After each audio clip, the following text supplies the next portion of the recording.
Hello student, I am Leelam Chandrakar from department of zoology. आज का हमारा टॉपिक है गोल्गी बॉडी या फिर इसी को गोल्जी काय भी कहा जाता है। आज की इस लेक्चर में हम डिस्कस करेंगे कि गोल्गी बॉडी क्या होती है, इसके स्ट्रक्चर क्या है और फंक्शन क्या है उसके बारे में। ठीक है, तो सबसे पहले देखते हैं इसका साइनॉप्सिस। इसमें फर्स्ट है इंट्रोडक्शन, सेकेंड है हिस्ट्री, थर्ड है कंपोजिशन, फोर्थ है शेप एंड साइज, फिफ्थ है स्ट्रक्चर ऑफ गोल्गी बॉडी और सिक्स है फंक्शन ऑफ गोल्गी बॉडी। तो सबसे पहले देखते हैं गोल्गी बॉडी क्या होती है। तो गोल्गी बॉडी को गोल्गी कॉम्प्लेक्स, गोल्गी बॉडी या फिर गोल्गी भी कहा जाता है।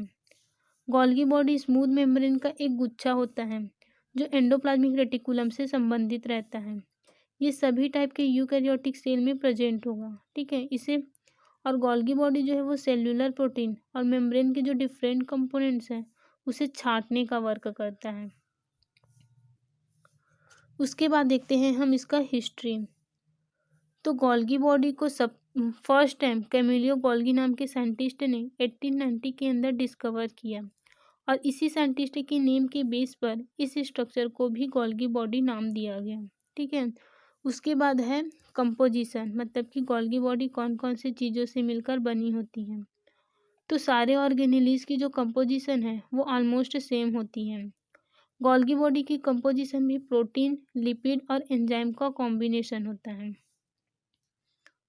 उसके बाद है शेप एंड साइज।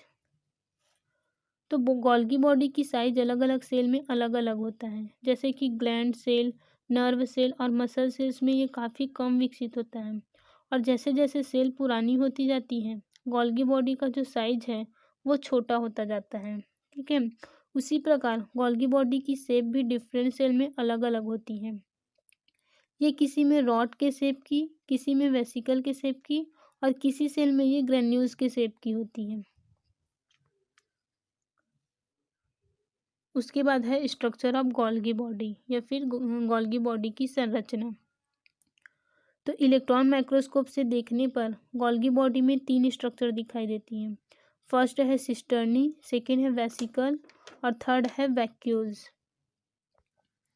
तो सबसे पहले हम देखते हैं सिस्टर्नी। तो ये जो लंबी फ्लैटेंड सैक लाइक स्ट्रक्चर दिखाई दे रही है इन स्ट्रक्चर को सिस्टर्नी कहा जाता है। और दो सिस्टर्नी, मतलब कि ये फर्स्ट सिस्टर्नी हुआ और ये हुआ सेकेंड सिस्टर्नी। इन दो सिस्टर्नी के बीच में जो स्पेस होता है इन स्पेस को इंटरसिस्टर्नल स्पेस कहा जाता है। ठीक है, और ये एक मेम्ब्रेन से कवर रहती है, मतलब कि जितने भी सिस्टर्नी हैं वो मेम्ब्रेन से कवर होगा। इन मेम्ब्रेन को सिस्टर्नल मेम्ब्रेन कहा जाता है। ठीक है, अब ये जो गोल्गी बॉडी की स्ट्रक्चर है उसमें दो फेस होती हैं। एक होती है सीस फेस, ठीक है, या फिर इसी को फॉर्मिंग फेस भी कहा जाता है, और एक होता है ट्रांस फेस, इसको मैच्योरिंग फेज भी कहा जाता है। ठीक है, तो जो सीस फेस है वो एंडोप्लाज्मिक रेटिकुलम के पास में प्रेजेंट होते हैं। ठीक है, जहाँ से वेसिकल आती हैं, मतलब कि एंडोप्लाज्मिक रेटिकुलम से जो वेसिकल आती हैं वो इस गोल्गी बॉडी में आकर अटैच होते जाता है। ठीक है, जुड़ते जाता है।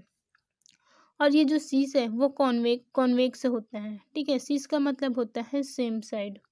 और दूसरा जो फेस है उसे कहा जाता है ट्रांस फेस या फिर इसी को मैच्योरिंग फेस भी कहा जाता है। ठीक है, मतलब कि जब गोल्गी बॉडी में जो वेसिकल्स आई है एंडोप्लाज्मिक रेटिकुलम से उसका मॉडिफिकेशन हो जाता है तब ये बाहर जाने के लिए तैयार हो जाता है। ठीक है, तो ट्रांस का मतलब होता है ऑन द अपोजिट साइड और ये कॉन्केव टाइप का होता है। तो यहाँ से जो वेसिकल बनेंगे, मतलब जो वेसिकल मैच्योर होंगे वो सेल मेम्ब्रेन के थ्रू बाहर हो जाएगा और जो ट्रांस फेज होता है वो सेल मेम्ब्रेन के पास प्रेजेंट होता है। उसके बाद सेकेंड स्ट्रक्चर है वेसिकल्स। तो यहाँ पे जो राउंड राउंड शेप की स्ट्रक्चर दिखाई दे रही है इसे वेसिकल कहा जाता है। इनका फॉर्मेशन सिस्टर्नी से बडिंग के थ्रू होता है, मतलब कि ये जो सिस्टर्नी है उसमें बड का फॉर्मेशन होता है और जब ये मैच्योर हो जाता है तब इस सिस्टर्नी से अलग होकर वेसिकल का फॉर्मेशन कर लेते हैं। ठीक है, अब इस वेसिकल में प्रोटीन भी हो सकता है या लिपिड भी हो सकता है। तो एंडोप्लाज्मिक रेटिकुलम से जो वेसिकल निकलती हैं वो इस गोल्गी बॉडी में जाकर अटैच होगी, ठीक है। जो भी वेसिकल निकलेगी वो जो सीस फेस है वहाँ पे जाकर अटैच होगी, ठीक है, और गोल्गी बॉडी इसे और अधिक मॉडिफाइड करेगी। मतलब अगर कोई प्रोटीन यूज़ का नहीं है तो ये उसे यूज़ के योग्य बनाती हैं, ठीक है। उसके बाद थर्ड स्ट्रक्चर है वैक्यूल्स। तो ये सिस्टर्नी के सिरों पर बड़ी बड़ी गोलाकार स्ट्रक्चर होती हैं, उसे वैक्यूल्स कहा जाता है।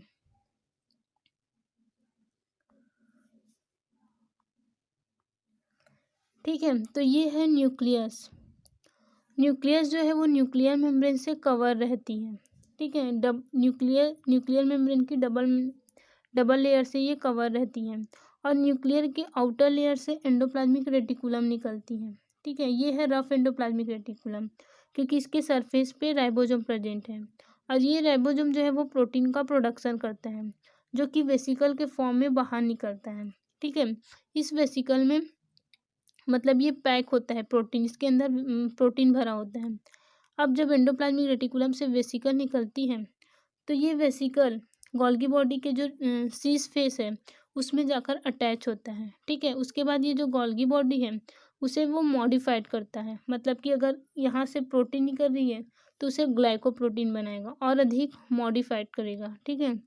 उसके बाद जब ये मैच्योर हो जाते हैं, मॉडिफिकेशन हो जाता है, उसके बाद गोल्गी बॉडी के जो ट्रांसफेज हैं उससे ये वेसिकल बाहर निकल जाते हैं और ये प्लाज्मा मेम्ब्रेन के थ्रू सेल से बाहर हो जाती हैं, ठीक है।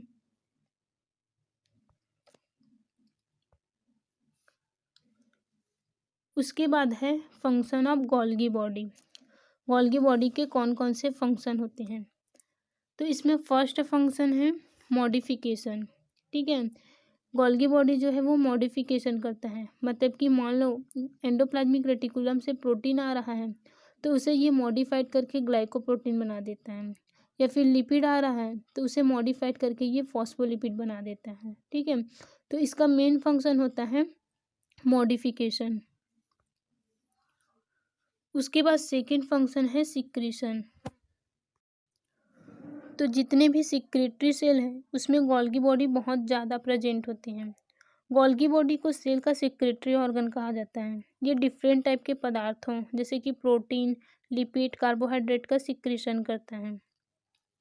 उसके बाद थर्ड फंक्शन है फॉर्मेशन ऑफ लाइसोसोम।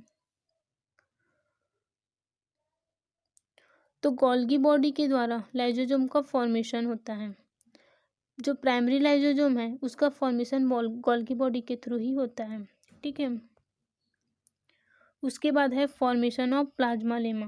तो जितने भी मेम्ब्रेन हैं जैसे कि सेल वॉल हो गया, प्लाज्मा मेम्ब्रेन हो गई, प्लाज्मा लेमा हो गई, इन सब का फॉर्मेशन गोल्गी बॉडी से होता है।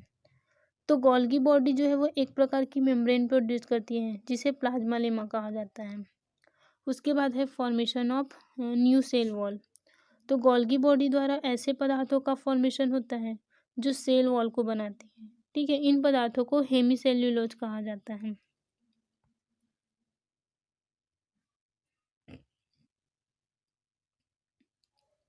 उसके बाद है सिंथेसिस ऑफ पिगमेंट्स। तो गोल्गी बॉडी द्वारा पिगमेंट का फॉर्मेशन होता है, जैसे कि फॉर एग्जांपल के लिए मिलेनिन पिगमेंट। जो मिलेनिन पिगमेंट होता है उसका फॉर्मेशन गोल्गी बॉडी के थ्रू होता है। उसके बाद लास्ट है फॉर्मेशन ऑफ एक्रोजोम। तो स्पर्मेटोजेनेसिस के टाइम स्पर्म का जो एक्रोजोम वाला पार्ट है वे गोल्गी बॉडी से ही बनते हैं। स्पर्मेटोजेनेसिस के टाइम एक वैक्यूल जो है वो गोल्गी बॉडी में उत्पन्न होता है। इन वैक्यूल के अंदर ग्रेन्यूल पार्टिकल्स पाए जाते हैं जिसे प्रो एक्रोजोमल ग्रेन्यूल कहा जाता है। अब ये वैक्यूल या जो प्रो एक्रोजोमल ग्रेन्यूल है वे बड़े होने लगते हैं और न्यूक्लियस के नोक पे जाकर चिपक जाते हैं। इस प्रकार के ग्रेन्यूल को एक्रोजोम ग्रेन्यूल और पूरी स्ट्रक्चर को एक्रोजोम कहा जाता है, ठीक है। तो स्पर्म के न्यूक्लियस के ऊपर कैप लाइक स्ट्रक्चर फैल जाती हैं, तो इन कैप लाइक स्ट्रक्चर को एक्रोजोम कहते हैं। तो गोल्गी बॉडी जो है वो स्पर्म के एक्रोजोम का फॉर्मेशन करता है।